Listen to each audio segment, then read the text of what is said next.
आय भूतले श्रीमते भक्ति वेदांत स्वामिन इति नामिने नमस्ते सारस्वते देवे गौरवाणी प्रचारिणे निर्विशेष शून्यवादी पाश्चात्य देशतारिणे। जय श्री कृष्ण चैतन्य प्रभु नित्यानंद श्री अद्वैत गदाधरा श्रीवासादि गौर भक्त वृंदा। हरे कृष्णा कृष्ण कृष्ण हरे हरे, हरे रामा राम राम हरे हरे। ओम नमो भगवते वासुदेवाय, ओम नमो भगवते वासुदेवाय, ओम नमो भगवते वासुदेवाय। नारायणं नमस्कृत्य नरं चैव नरोत्तमं देवीं सरस्वतीं व्यासं ततो जयमुदीरयेत्। नष्टप्रायेषु अभद्रेषु नित्यं भागवत सेवया भगवती उत्तमा श्लोके भक्तिर्भवति नैष्ट की। श्रीमद् भागवतम की जय, श्रीला प्रभुपाद की जय। Welcome all of you for today's Srimad Bhagavatam session. We are discussing from first canto, chapter 9. Title of the chapter is भगवान श्री कृष्ण की उपस्थिति में भीष्म देव का देह त्याग। तो ये बहुत इंपॉर्टेंट चैप्टर है। इसमें युधिष्ठिर महाराज लेमेंट कर रहे हैं उस पूरे युद्ध के मैसेकर को देखकर कि इतने इतने करोड़ों लोगों को हत्या हुई है जस्ट युधिष्ठिर महाराज को राजगद्दी पर बिठाने के लिए। तो युधिष्ठिर महाराज एक ऑर्डिनरी व्यक्ति का व्यवहार कर रहे हैं। ये भगवान ने सब सिचुएशन क्रिएट की है और भगवान चाहते हैं कि जो उनके प्योर डिवोटी है, जो भीष्म पितामह है, भगवान दिखाना चाहते हैं कि जो उनके भगवान के प्योर भक्त होते हैं, जो प्योर डिवोटीज होते हैं, वो इस बॉडीली कंसेप्ट ऑफ लाइफ से बाहर होते हैं। जैसे कि जब श्रीला प्रभुपाद जी का जीवन भी हम देखें तो श्रीला प्रभुपाद जी भी जीवन के अंत समय तक, लास्ट डे जब प्रभुपाद जी 14 नवंबर 1977 which was this body, Prabhupada ji जब छोड़ रहे थे, इवन 720 को जब प्रभुपाद ने बॉडी छोड़ा, 715 तक भी प्रभुपाद क्या थे, भागवतम के परपोर्ट बोल रहे थे। 10th कैंटो का जो 13 चैप्टर है वहां तक प्रभुपाद ने पूरा भागवतम अपने मुंह से बोला है प्रभुपाद ने। तो भगवान दिखाना चाहते हैं कि जो मेरे प्योर डिवोटी होते हैं वो क्या होते हैं, 100% उनका माइंड कृष्णा में इन्वॉल्व होता है। तो ऐसे ही भीष्म पितामह जो हैं तीरों की शैया पर लेटे हुए हैं और वो क्या कर रहे हैं, फुली स्पिरिचुअली साउंड है। सोचिए वो इस पूरे संसार के जो राजा बने हैं, युधिष्ठिर महाराज जो धर्मराज हैं, उनको क्या दे रहे हैं, ज्ञान दे रहे हैं कि रियल धर्म क्या होता है। तो हमने कल श्लोक नंबर 26 तक पढ़ लिया था, जो कि बहुत बड़ा श्लोक था, उसका बहुत बड़ा परपोर्ट था। और आज हम श्लोक नंबर 27 से पढ़ेंगे। श्लोक नंबर 27 का भी बहुत सुंदर परपोर्ट है। तो कल के श्लोक में हमने समझा था, महाराज युधिष्ठिर के पूछे जाने पर भीष्म देव ने सर्वप्रथम व्यक्ति की योग्यताओं के अनुसार जातियों के वर्गीकरण, वर्ग तथा जीवन के आश्रमों का वर्णन किया। फिर उन्होंने क्रमबद्ध रूप से प्रवृत्ति तथा निवृत्ति तथा प्रवृत्ति नामक 2 उपखंडों का वर्णन किया। तो क्या हमें करना चाहिए, क्या नहीं करना चाहिए, और जो भगवान ने भगवत गीता में भी क्लियर किया है, चातुर्वर्ण्यम मया सृष्टम गुणा कर्म विभागशः, कि भगवान ने इस पूरी सोसाइटी को किस प्रकार कर्मों और आश्रमों के हिसाब से 4 भागों में प्रॉपरली डिवाइड किया है। तो ये भगवान की प्लानिंग होती है कि इस जो आत्मा है इस भौतिक संसार में आके फंसती है, जो हम इंडिपेंडेंट भगवान की डिजायर करते हैं, भगवान से इंडिपेंडेंट होकर रहना चाहते हैं, तो ये आत्मा यहाँ आकर जो हम विविल्डरमेंट हो जाता है आत्मा के साथ, आत्मा हमेशा अपने आप को हम ये शरीर समझ बैठते हैं। तो जब ये भगवान ने ये जो 4 प्रकार के वर्ग बनाए हैं, जब इन 4 वर्गों में हम सिस्टमैटिकली इस भक्ति को फॉलो करते हैं तो स्लोली क्या होता है, हमारी स्पिरिचुअल प्रोग्रेस होती है और हम भगवान के चरणों की भक्ति कर पाते हैं, समझ पाते हैं कि भगवान के साथ हमारा प्रेम का क्या रिश्ता है। परंतु अभी इस करंट सोसाइटी में ये सब पॉसिबल नहीं हो रहा है, क्योंकि जो ब्राह्मण हैं उनको हटा दिया गया है। ये भी भगवान की प्लानिंग है, क्योंकि ये जो कलयुग है ये अब धीरे धीरे कलयुग अपना प्रभाव बढ़ाता चला जाएगा। तो यहाँ पर फिर कोई भी वर्ग नहीं रहेगा। तो अभी क्या है, कलयुग में सब शूद्र हो गए हैं, सभी शूद्र हो गए हैं। अब कोई ब्राह्मण क्षत्रिय वैश्य नहीं बचा है, अब सारे के सारे शूद्र प्रकार के कार्य करते हैं। ये तो क्या कभी देखा है आपने कोई ब्राह्मण पहले क्या ठेला चलाता था? कोई ब्राह्मण क्या किसी घर में जाके हाउस कीपिंग का कार्य करता था? अब ये सब इस कलयुग में होगा। यहाँ कोई ब्राह्मण कोई क्षत्रिय, सब शूद्रों की तरह जो होते हैं ना शूद्रों के कार्य सारे के सारे। क्या कोई ब्राह्मण पहले मीट खाते थे, नॉनवेज खाते थे? अब सब ब्राह्मण ये सारे गलत कार्य करते हैं। इससे क्या है, अब ये कलयुग है, तो यहाँ पर सब इस प्रकार के कार्य करते हैं। तो भीष्म पितामह युधिष्ठिर महाराज को प्रॉपर नॉलेज दे रहे हैं कि उनको राज्य को कैसे चलाना है। अब हम अगला श्लोक पढ़ते हैं, जो कि है श्लोक नंबर 27। बहुत सुंदर श्लोक है श्लोक नंबर 27। तो श्लोक नंबर 27 का परपोर्ट बहुत सुंदर है। उसको पढ़ने के लिए मीनाक्षी माता जी आप पढ़ेंगे। हरे कृष्णा प्रभु जी। हाँ जी माता जी, इसका बहुत सुंदर तात्पर्य है माता जी। तो आप अपनी बुक है आपके पास? हाँ जी प्रभु जी। हाँ, तो बुक से पढ़ने का प्रयास करिएगा, क्योंकि थोड़ा सा बड़ा है। अब इसमें हम समझते हैं कि किस प्रकार भगवान सारे के सारे जो भीष्म पितामह हैं वो युधिष्ठिर महाराज को प्रॉपर नॉलेज देंगे। कि अब मैं आगे पढ़ता हूं श्लोक को। वो बता रहे हैं, दान धर्मान राज धर्मान मोक्ष धर्मान विभागशः स्त्रिय धर्मान भगवत धर्मान समा सध्या सर्वगतः। तो देखिए बहुत सुंदर श्लोक में क्या बता रहे हैं। वो भीष्म पितामह युधिष्ठिर महाराज को बोल रहे हैं, तब उन्होंने दान कर्मों, राजा के राज्य विषयक कार्यकलापों तथा मोक्ष कर्मों की खंड बार व्याख्या की। फिर उन्होंने स्त्रियों तथा भक्तों के कर्तव्यों का संक्षेप विशेष रूप से वर्णन किया। तो जो भीष्म पितामह है वो अब क्या कर रहे हैं, देखिए बहुत इंपॉर्टेंट पॉइंट है यहाँ पर। वो बता रहे हैं कि जो दान होता है, जो हम चैरिटी करते हैं, वो चैरिटी किसको करनी चाहिए।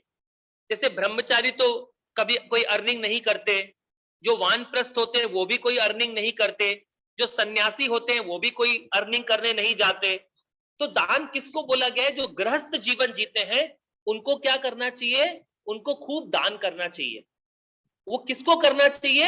एक योग्य पात्र को करना चाहिए। क्योंकि क्या ये दान क्यों लिखा गया है यहाँ पर, भीष्म पितामह क्यों समझा रहे हैं दान का टॉपिक यहाँ पर? क्योंकि जो भी है इस दुनिया में वेल्थ है वो भी सब किसका है? कृष्ण का है। हमारा तो इस दुनिया में कुछ भी नहीं है, क्योंकि भगवान ने भगवत गीता में कंफर्म किया है, भोक्तारम यज्ञ तपसाम सर्वलोक महेश्वरम। तो इस दुनिया में सब कुछ किसका है? कृष्ण का है। हमारा कुछ भी नहीं है इस भौतिक संसार में, ये मिट्टी का शरीर भी हमारा नहीं है। परंतु जो लोग अपने आप को गृहस्थ जीवन में इन्वॉल्व करते हैं, गृहस्थ आश्रम में इन्वॉल्व करते हैं, उनका क्या ड्यूटी होता है? जितना भी धन है उसमें से कुछ अपनी जरूरतों के लिए रखकर पूरा का पूरा क्या किया जाए?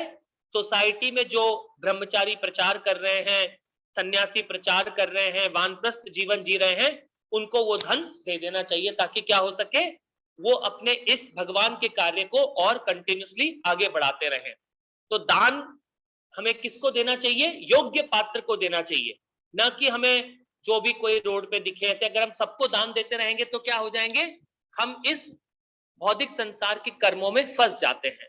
तो दान देने के लिए किसको यहाँ पे बताएंगे युधिष्ठिर महाराज, हमें समझ में आएगा। दान गृहस्थों को खूब दान देना चाहिए। पहले के जमाने में क्या होता था, अब देखिए पहले तो उन्होंने क्या बताया कि दान का टॉपिक एक्सप्लेन किया, फिर बताया कि राजा के राज्य विषयक कार्यकलापों के बारे में बता रहे हैं कि जो राजा होता है उसको कैसे प्रजा को लीड करना चाहिए था। तो राजा का मेन कार्य क्या होता था? राजा का मेन कार्य होता था कि ब्राह्मणों से वो शिक्षा प्राप्त करे, और राजा क्या करे, जितनी भी प्रजा है उस प्रजा के लिए इतनी अच्छी सुंदर पॉलिसीज बनाए ताकि वो पूरी प्रजा क्या कर सके? भगवान की भक्ति कर सके, भगवान की भक्ति में इन्वॉल्व हो जाए पूरी प्रजा। तो इस प्रकार राजा का मेन पर्पस होता था। और जो वहां की प्रजा है वो क्या करे, पहले एक बहुत सिंपल सा सिस्टम होता था। उस समय क्या होता था कि जितना भी उन्होंने धन अर्जित किया है प्रजा ने, उसका 1/4 25% सारा का सारा राजा को दे देना चाहिए था इमीडिएटली। उससे क्या होता था, राजा उस धन को प्रॉपरली प्रजा के लिए यूज कर पाता था और प्रजा बहुत खुश रह पाती थी। तो ये राजा का मेन पर्पस होता था कि राजा राज्य इस प्रकार लीड करे कि जो प्रजा है वो भगवान की भक्ति में लग सके, न कि इन उग्र कर्मों में। जो आज की करंट सोसाइटी क्या है, हमें खानी सिर्फ 2 रोटी सुबह और 2 रोटी शाम को है। इस शरीर और आत्मा को सिर्फ साथ रखें, शरीर और ये आत्मा हमारा साथ रह सके, इतना हमें कार्य करना चाहिए, ताकि क्या हो सके, हम जीवन का जो ये मनुष्य जीवन का जो मेन लक्ष्य है, वो लक्ष्य क्या है, कृष्ण कॉन्शियसनेस, कि हम भगवान को समझ सकें, वो कृष्ण के साथ हमारा क्या रिश्ता है, उस रिश्ते को हम समझ सकें और उसमें हम क्या कर सकें, प्रोग्रेस कर सकें हमारे को कृष्णा कॉन्शियस बना के, ताकि हम इसी एक मनुष्य जीवन में भगवान के धाम में हम ट्रांसफर हो सकें, हमारा कॉन्शियसनेस 100% कृष्णा के कॉन्शियस हो जाए हम। तो ये कार्य किसका होता था, राजा का होता था। उसके बाद वो बता रहे हैं कि मोक्ष कर्मों की खंड व्याख्या। तो मोक्ष का कार्य कैसे होता था, मोक्ष का क्या पर्पस होता था, धर्म अर्थ काम और मोक्ष, इस प्रकार के 4 पुरुषार्थों का वेदों में वर्णन किया गया है। तो ये 4 प्रकार के पुरुषार्थ क्या होते थे, पहले खूब क्या करे वो आदमी, धर्म करे, धर्म करेगा तो क्या हो गया, धर्म अर्थ आएगा, अर्थ का उपयोग, जब खूब अर्थ आएगा तो उसका क्या उपयोग होगा, धर्म अर्थ काम, काम की इच्छा होगी, जब वो काम से सेटिस्फाई हो जाएगा, डिससेटिस्फाई हो जाएगा, तो फिर क्या होता है, वो मोक्ष की तरफ जाता है। परंतु ये सब क्या थे, एक पुरुषार्थ थे, एक इस प्रॉपर सिस्टम में बनाया गया था। परंतु प्रभुपाद ने हमें क्या फॉर्मूला दिया है, प्रभुपाद ने हमें डायरेक्ट फॉर्मूला दिया है इस कलयुग के लिए, कि हम डायरेक्ट भगवान का भजन करें, बैकडोर एंट्री, बैकडोर एंट्री से भगवान के चरणों को पकड़ लें और अच्छे से भगवान का महामंत्र जप करें और इस भौतिक संसार से तुरंत निकल जाएं। तो ये यहाँ पर हमें भीष्म पितामह उनको समझाएंगे। और उसके आगे बता रहे हैं स्त्रियों का, माताओं का क्या धर्म होता है, स्त्रियों की क्या ड्यूटीज होती है, वो हमें इसमें भीष्म पितामह समझाएंगे। और भक्तों का क्या कार्य होता है, जो वैष्णव होते हैं उनका क्या कार्य है, तो वो भी हम आज इस श्लोक में समझेंगे। तो चलिए माता जी आप इसका परपोर्ट पढ़िए। शीला प्रभुपाद जी द्वारा तात्पर्य। शीला प्रभुपाद की जय। दान देना गृहस्थ का मुख्य कर्तव्य है और उसे अपने खून पसीने की कमाई का कम से कम 50% हिस्सा दान में देने हेतु तैयार रहना चाहिए। ब्रह्मचारी को यज्ञ करने चाहिए, गृहस्थ को दान देना चाहिए और वानप्रस्थी या सन्यासी को तपस्या करनी चाहिए। समस्त आश्रमों अथवा आत्म साक्षात्कार के पथ पर जीवन के समस्त आश्रमों के लिए ये ही सामान्य कर्तव्य हैं। ब्रह्मचर्य जीवन में पर्याप्त प्रशिक्षण दिया जाता है, जिससे मनुष्य यह समझ ले कि यह संसार रूपी संपत्ति श्री भगवान की है। अतएव कोई भी व्यक्ति संसार की किसी वस्तु का स्वामी होने का दावा नहीं कर सकता।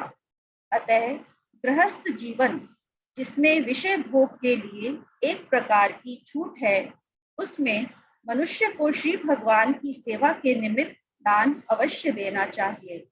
श्री भगवान की शक्ति के भंडार से ही सबके लिए शक्ति उत्पन्न होती है या प्रत्येक को प्रदान की जाती है। अतएव ऐसी शक्ति द्वारा किए गए कार्यों को श्री भगवान के दिव्य प्रेममयी सेवा के रूप में अर्पित करना चाहिए।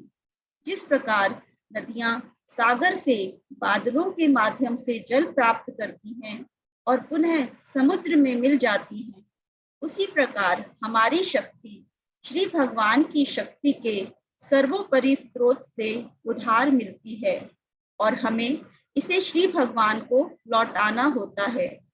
हमारी शक्ति की पूर्णता इसी में है। अतः श्रीमद् भगवद गीता अध्याय 9 श्लोक 27 में श्री भगवान कहते हैं कि हम जो भी करते हैं, जो भी तपस्या करते हैं, जो भी यज्ञ करते हैं, जो भी खाते या दान देते हैं, वह सब उन्हें यानी श्री भगवान को ही अर्पित किया जाना चाहिए। उधार ली गई अपनी शक्ति के उपयोग की यही विधि है।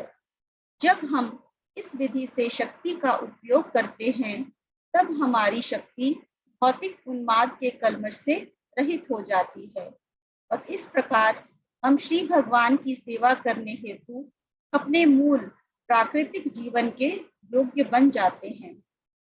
राजधर्म राजनीतिक श्रेष्ठता के लिए आधुनिक कूटनीति से भिन्न एक महान विज्ञान है।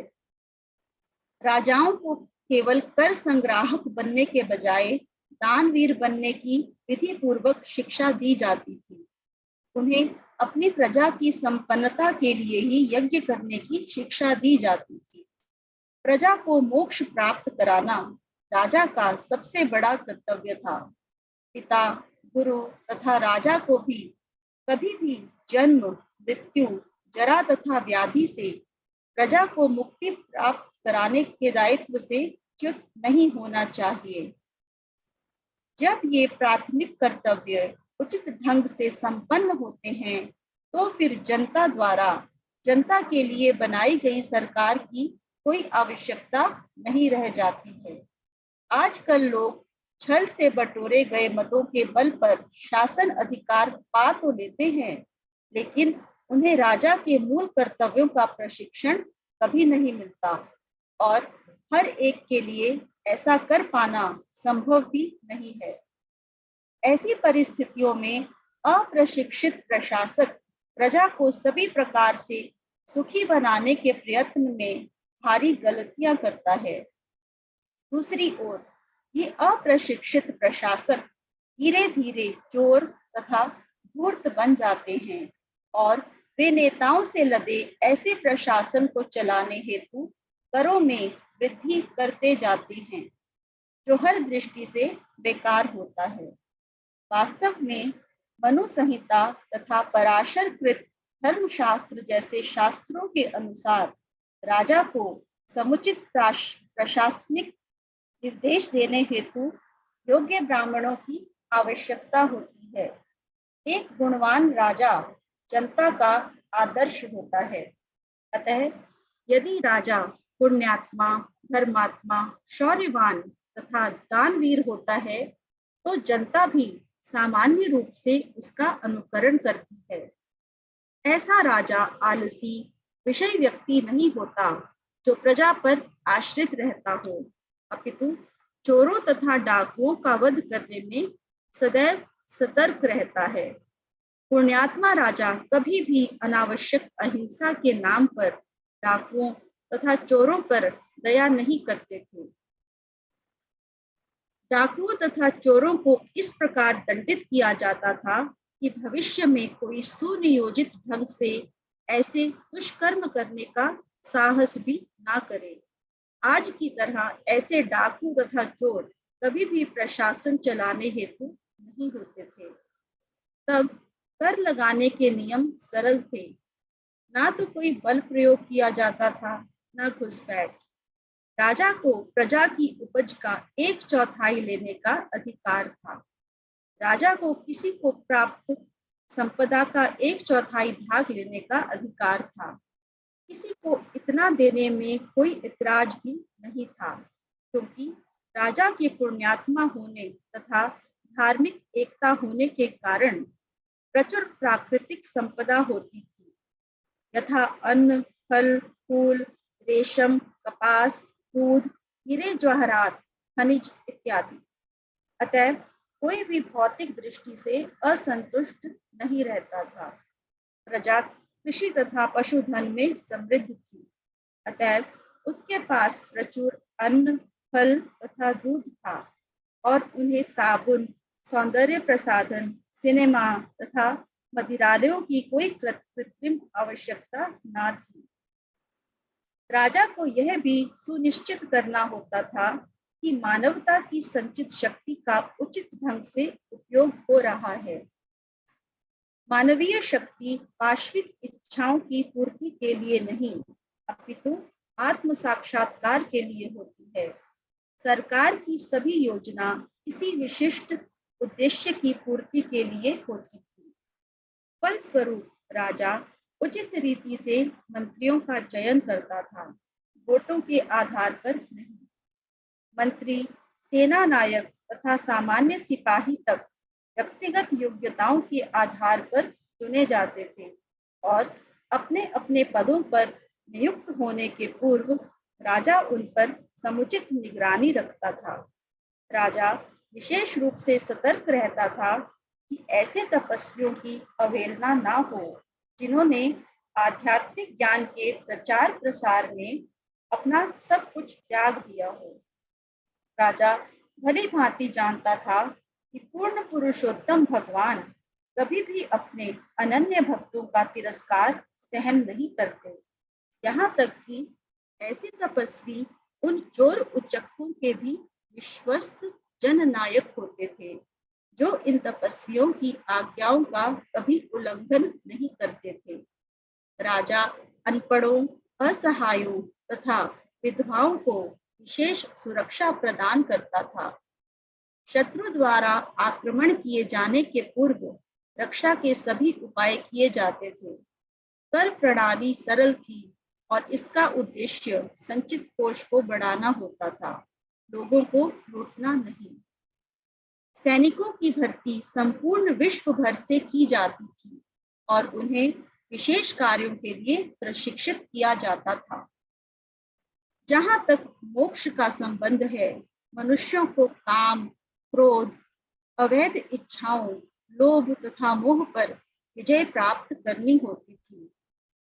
क्रोध पर विजय पाने हेतु मनुष्य को क्षमा करना सीखना चाहिए। अवैध इच्छाओं से मुक्त रहने हेतु आवश्यक है कि व्यर्थ की योजनाएं ना बनाई जाएं। आध्यात्मिक अनुशीलन द्वारा नींद पर विजय प्राप्त की जा सकती है। सहिष्णुता द्वारा इच्छाओं तथा लोभ पर विजय पाई जा सकती है। नियमित एवं संतुलित आहार द्वारा विभिन्न रोगों से होने वाली गड़बड़ियों से बचा जा सकता है। आत्म संयम से झूठी आशाओं से मुक्त हुआ जा सकता है और कुसंगति से बचकर धन संग्रह किया जा सकता है। योगाभ्यास से भूख पर नियंत्रण किया जा सकता है और नश्वरता का ज्ञान होने से सांसारिकता से बचा जा सकता है। जल्दी उठने से आलस्य को जीता जा सकता है और तथ्यों के निर्धारण से झूठे तर्क समाप्त किए जा सकते हैं। वाचालता को गंभीरता तथा मौन द्वारा और भय को पराक्रम से जीता जा सकता है। स्वाध्याय द्वारा पूर्ण ज्ञान की प्राप्ति संभव है। मनुष्य को काम, लोभ, क्रोध, स्वप्न इत्यादि से मुक्त होना चाहिए, जिससे वास्तविक मोक्ष मार्ग प्राप्त हो सके। जहाँ तक स्त्री वर्ग का संबंध है, स्त्रियां पुरुषों की प्रेरणा स्रोत मानी जाती रही हैं। इस प्रकार वे पुरुषों से अधिक शक्तिशाली होती हैं। पराक्रमी जूलियस सीजर क्लियोपैट्रा के वेश में हो गया था। ऐसी शक्तिशाली स्त्रियां लज्जा द्वारा नियंत्रित होती हैं। अतएव लज्जा स्त्रियों के लिए महत्वपूर्ण है। इस सुरक्षा घेरा के कमजोर पड़ने पर स्त्रियां व्यभिचार द्वारा समाज में उत्पात मचा सकती हैं। व्यभिचार का अर्थ है वर्ण संकर, अर्थात अवांछित बालकों की उत्पत्ति, जिससे विश्व में अस्थिरता फैल जाती है। भीष्मदेव की अंतिम शिक्षा श्री भगवान को प्रसन्न करने की विधि के विषय में थी। हम सब श्री भगवान के सनातन दास हैं और जब हम अपने स्वभाव के इस महत्वपूर्ण तत्व को भूल जाते हैं तो हमें जीवन की भौतिक अवस्था में आना पड़ता है। श्री भगवान को प्रसन्न करने की विशेष रूप से गृहस्थों के लिए सरल विधि है, घर में श्री भगवान का अर्चा विग्रह स्थापित किया जाए। अर्चा विग्रह में चित्त एकाग्र करके दैनिक कार्य किए जा सकते हैं। घर में अर्चा विग्रह की पूजा, वैष्णवों की सेवा, श्रीमद् भागवतम का श्रवण, पवित्र तीर्थ स्थान में निवास तथा भगवान नाम का कीर्तन, ये सब बिना व्यय के हो सकने वाले कार्य हैं, जिनसे श्री भगवान को प्रसन्न किया जा सकता है। इस प्रकार यह विषय पितामह द्वारा अपने पौत्रों को समझाया गया। शिला प्रभुपाद की जय। हरे कृष्णा प्रभु जी। हरे कृष्णा माता जी, आपका बहुत बहुत धन्यवाद। आपने बहुत सुंदर तरीके से पढ़ा। तो इस श्लोक में देखिए बहुत इंपॉर्टेंट नॉलेज दे रहे हैं। जो भीष्म पितामह हैं वो युधिष्ठिर महाराज को, और जो उनके सारे पौत्र हैं, प्रपौत्र हैं, जो सारे वहां पे पांडव खड़े हुए हैं, उनको ये सबसे इंपॉर्टेंट ज्ञान दे रहे हैं। भीष्म पितामह जो कि तीरों की शैया पर लेटे हुए हैं। सोचिए उनकी पूरी बॉडी में इतने सारे बाण लगे हुए हैं, फिर भी वो क्या कर रहे हैं, सबसे टॉप मोस्ट नॉलेज दे रहे हैं किसको? इस पूरे संसार के जो राजा बने हुए हैं। और किसके सामने? भगवान श्री कृष्ण वहां स्वयं उपस्थित हैं, और साथ में जितने भी बड़े ग्रेट पर्सनालिटी हैं, श्रीला सुखदेव गोस्वामी और नारद जी, अंगीरस, कश्यप मुनि, ये ग्रेट पर्सनालिटी सब वहां पे खड़े हुए हैं। उस बीच में ये नॉलेज दे रहे हैं ताकि क्या हो सके, ये नॉलेज दुनिया के लिए ऑथोराइज्ड हो सके। तो सबसे पहले उन्होंने दान के बारे में बताया। तो एक गृहस्थ को यहाँ पे बता रहे हैं कि अपना 50% धन किसके लिए दे देना चाहिए? भगवान की भक्ति को स्प्रेड करने के लिए दे देना चाहिए गृहस्थ को। उससे क्या होता है, वो क्या हो पाते हैं, गृहस्थ, जो गृहस्थ आश्रम है उसको वो फॉलो कर पाते हैं, और जो गृहस्थ है वो भी धीरे धीरे करके क्या हो पाता है, वो भगवान की भक्ति में प्रोग्रेस कर पाता है। नहीं तो क्या होगा उसके साथ, वो इस भौतिक संसार से, इस इंद्रिय तृप्ति में, इंद्रियों के अटैचमेंट में फंस जाएगा। तो यहां पे क्या रिकमेंडेशन दे रहे हैं भीष्म पितामह कि 50% धन भगवान की भक्ति में स्पेंड कर देना चाहिए। इसका बहुत अच्छा एग्जाम्पल है जो चैतन्य महाप्रभु के 6 गोस्वामी हैं, उसमें जो सबसे सीनियर गोस्वामी थे रूप गोस्वामी, उन्होंने अपने धन को कैसे डिवाइड किया था? जब उन्होंने नवाब के कार्यों को निवृत्त किया, तो उन्होंने अपने पूरे धन को सबसे पहले तो 50% धन उन्होंने भगवान के भक्तों में विभाजित कर दिया, ताकि वो भक्त भगवान की भक्ति के जो कार्य हैं, जो इस ज्ञान को स्प्रेड करने के कार्य हैं, उनमें लगा दिया।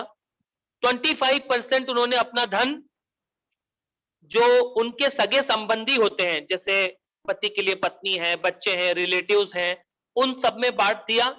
और रिमेनिंग 25% धन उन्होंने अपनी इमरजेंसी कार्यों के लिए रख दिया, ताकि क्या हो सके, इस धन का सही उपयोग हो सके। क्योंकि जो लक्ष्मी है ये नारायण के चरणों में रहती है, तो जितना ज्यादा आप अपनी लक्ष्मी को कृष्णा की सेवा में लगाएंगे, उतना ज्यादा ये लक्ष्मी ऑटोमेटिक क्या हो पाती है, प्रसन्न भी हो पाती है, भगवान भी हमसे प्रसन्न हो पाते हैं। तो हमारे जीवन का मेन लक्ष्य क्या होता है? कृष्णा को प्रसन्न करना, कि हम भगवान को कैसे अपने कार्यों से प्लीज कर सके। उसके लिए यहाँ पर ये सारे दान के कर्मों को बताया गया कि हमें दान किसको देना चाहिए। और इस प्रकार हम फर्दर ये जो आप जब महाभारत में अगर इसी श्लोक को पढ़ेंगे, तो वहां पे और डिटेल में इसका डिस्क्रिप्शन है महाभारत में, कि हमें दान किसको देना चाहिए और किसको नहीं देना चाहिए। बहुत सारा डिटेल में डिस्क्रिप्शन है। उसके आगे हमें इसमें समझ में आया कि जो राजा की क्या ड्यूटी होती थी। पहले क्या होता था, राजा का एक सिंपल कार्य होता था कि इस प्रजा को मैं भक्ति में कैसे लगाऊं। राजा का कार्य यह नहीं होता था कि मैं इनसे सबसे टैक्स कैसे लूटूं और अपना एंजॉयमेंट कैसे करूं। ये सब राजा के कार्य नहीं थे। राजा को क्या है, भगवान एक ड्यूटी देते थे, और वो ड्यूटी क्या होती थी कि पूरी की पूरी प्रजा को वो भगवान के भक्ति के कार्यों में सुविधा उत्पन्न करे, ताकि क्या हो सके, पूरी की पूरी प्रजा प्रेम पूर्वक भगवान की भक्ति कर सके, और इस भौतिक संसार में जो आत्मा आके फंसी है, वो भगवान के चरणों की भक्ति कर कर यहां से निकल सके। और लोगों का भी क्या उद्देश्य होता था कि वो मोक्ष की प्राप्ति के लिए कैसे आगे बढ़े, कि उनको उनका मेन लक्ष्य होता था, इस मनुष्य जीवन मिला है, मतलब ये हमें ऐसा बॉडी दिया है भगवान ने, जिससे हम क्या कर सकते हैं, मोक्ष की ओर आगे बढ़ सकते हैं। तो ये सब कुछ इस चैप्टर में, इस श्लोक में क्या बता रहे हैं। और घर में भी बैठकर यहाँ पे 5 इंस्ट्रक्शन दिए गए हैं कि भगवान को प्लीज करना कितना आसान है। देखिए यहाँ पे क्या बताए हैं, जो चैतन्य महाप्रभु ने 5 इंस्ट्रक्शन दिए, वो यहाँ पर हमें जो प्रभुपाद जी समझा रहे हैं। पहला इंस्ट्रक्शन क्या है, घर में बैठ के हमें हरि नाम का जप करना है, 16 माला का जप करना है। प्रतिदिन हमें भागवतम को पढ़ना है और हमें क्या करना है, श्री विग्रह जो भगवान की डीटीज होते हैं, राधा कृष्ण की डीटी, चैतन्य महाप्रभु की डीटी, प्रभुपाद की डीटीज की हमें सेवा करनी है घर में रहकर। और फिर क्या बताया हमें, साथ में जितने भी तीर्थ स्थल हैं वहां पे हमें यात्रा करनी है। इस प्रकार यहाँ पे जो बता रहे हैं, श्री मूर्ति विग्रह सेवा और नाम संकीर्तन सेवा, भागवतम सेवा, कीर्तन की सेवा और तीर्थ स्थानों की यात्रा करना, इस प्रकार इस श्लोक में जो भीष्म पितामह है वो युधिष्ठिर महाराज को इस प्रॉपर सिस्टम को बता रहे हैं कि आपको इस पूरे प्रॉपर सिस्टम को कैसे चलाना है, ताकि अगर वो इस प्रकार पूरे सिस्टम को चलाएंगे तो पूरी प्रजा क्या हो सकेगी, बहुत खुश रह सकेगी।